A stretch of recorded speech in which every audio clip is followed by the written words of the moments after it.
You, John Fitzgerald Kennedy, do solemnly swear I, John Fitzgerald Kennedy, do solemnly swear that you will faithfully execute the office of President of the United States that I will faithfully execute the office of President of the United States and will, to the best of your ability, and will, to the best of my ability, preserve, protect, and defend the Constitution of the United States. preserve, protect, and defend the Constitution of the United States. So help you God. So help me God.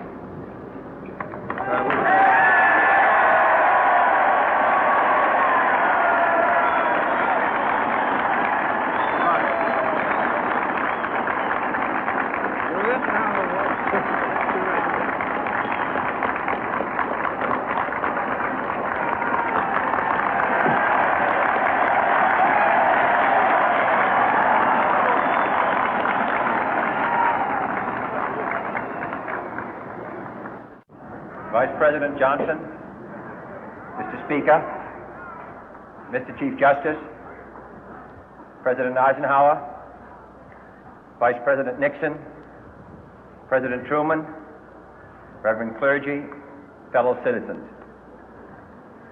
We observe today not a victory of party, but a celebration of freedom, symbolizing an end as well as a beginning, signifying renewal as well as change. For I have sworn before you and Almighty God the same solemn oath our forebears prescribed nearly a century and 3/4 ago. The world is very different now, for man holds in his mortal hands the power to abolish all forms of human poverty and all forms of human life. And yet the same revolutionary beliefs for which our forebears fought are still at issue around the globe. The belief that the rights of man come not from the generosity of the state, but from the hand of God. We dare not forget today that we are the heirs of that first revolution. Let the word go forth from this time and place to friend and foe alike that the torch has been passed to a new generation of Americans born in this century, tempered by war, disciplined by a hard and bitter peace, proud of our ancient heritage, and unwilling to witness or permit the slow undoing of those human rights to which this nation has always been committed and to which we are committed today at home and around the world.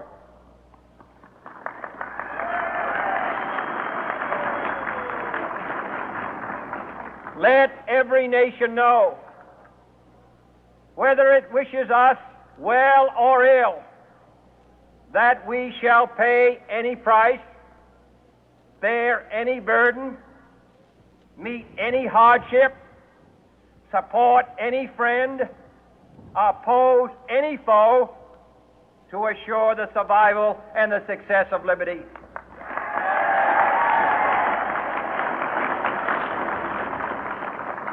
This much we pledge and more. To those old allies whose cultural and spiritual origins we share, we pledge the loyalty of faithful friends. United, there is little we cannot do in a host of cooperative ventures. Divided, there is little we can do, for we dare not meet a powerful challenge at odds and split asunder. To those new states whom we welcome to the ranks of the free, we pledge our word that one form of colonial control shall not have passed away, merely to be replaced by a far more iron tyranny. We shall not always expect to find them supporting our view, but we shall always hope to find them strongly supporting their own freedom, and to remember that in the past, those who foolishly sought power by riding the back of the tiger ended up inside.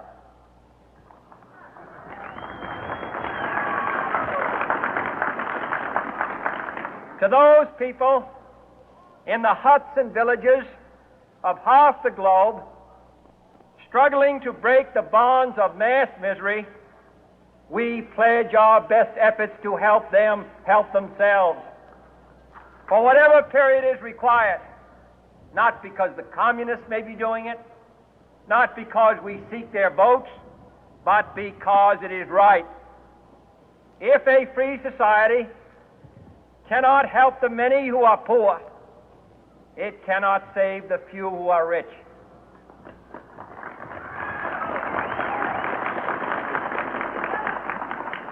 To our sister republics south of our border, we offer a special pledge to convert our good words into good deeds, in a new alliance for progress, to assist free men and free governments in casting off the chains of poverty. But this peaceful revolution of hope cannot become the prey of hostile powers. Let all our neighbors know that we shall join with them to oppose aggression or subversion anywhere in the Americas. And let every other power know that this hemisphere intends to remain the master of its own house.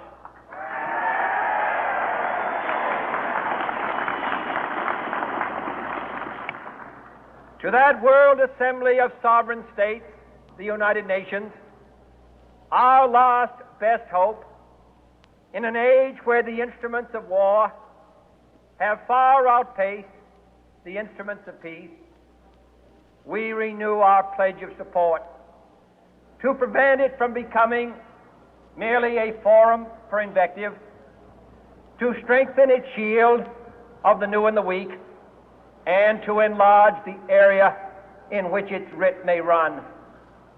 Finally, to those nations who would make themselves our adversary, we offer not a pledge, but a request that both sides begin anew the quest for peace.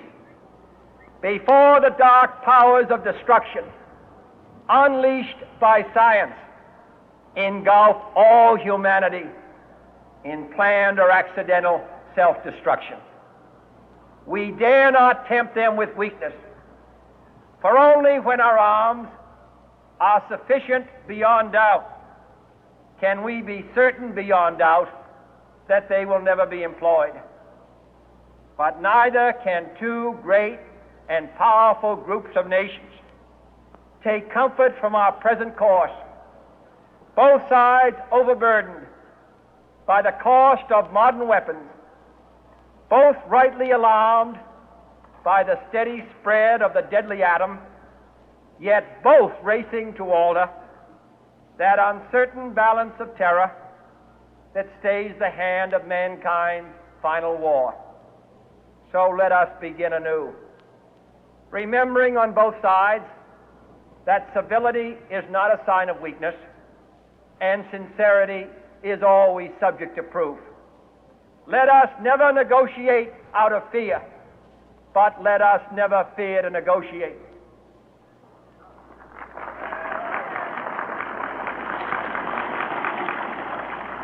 Let both sides explore what problems unite us, instead of belaboring those problems which divide us.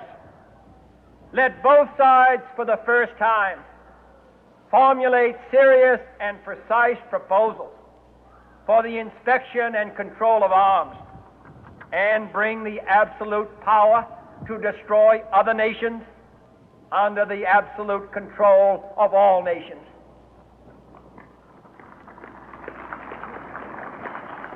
Let both sides seek to invoke the wonders of science instead of its terrors. Together, let us explore the stars, conquer the deserts, eradicate disease, tap the ocean depth, and encourage the arts and commerce.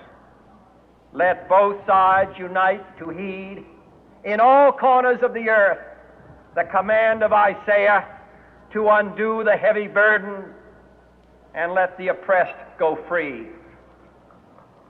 And if a beachhead of cooperation may push back the jungle of suspicion, let both sides join in creating a new endeavor, not a new balance of power, but a new world of law, where the strong are just and the weak secure and the peace preserved.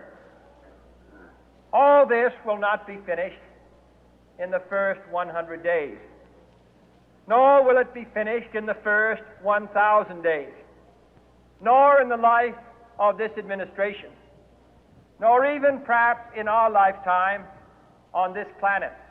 But let us begin.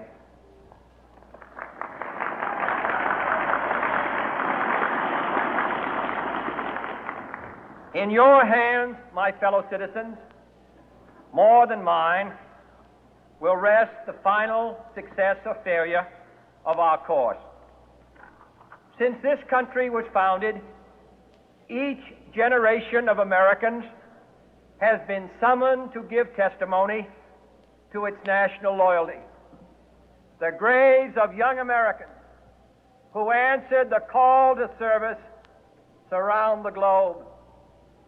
Now the trumpet summons us again, not as a call to bear arms, though arms we need, not as a call to battle, though in battle we are, but a call to bear the burden of a long twilight struggle, year in and year out, rejoicing in hope, patient in tribulation, a struggle against the common enemies of man, tyranny, poverty, disease, and war itself. Can we forge against these enemies a grand and global alliance, north and south, east and west, that can assure a more fruitful life for all mankind? Will you join in that historic effort?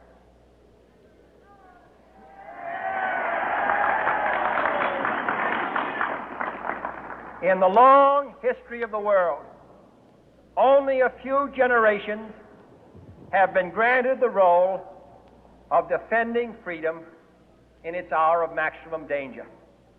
I do not shrink from this responsibility. I welcome it.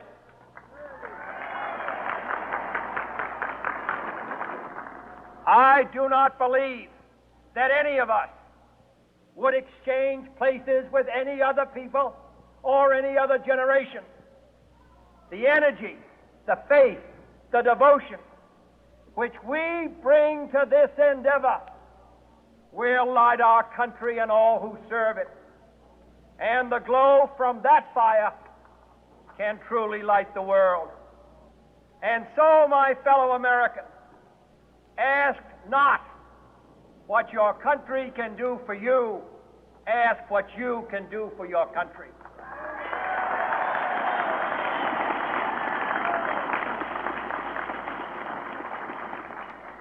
My fellow citizens of the world, ask not what America will do for you, but what together we can do for the freedom of man.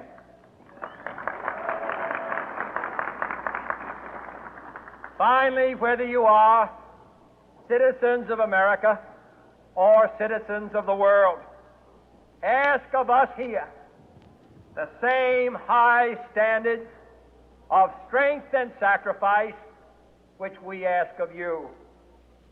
With a good conscience, our only sure reward, with history the final judge of our deeds, let us go forth to lead the land we love, asking His blessing and His help, but knowing that here on earth God's work must truly be our own.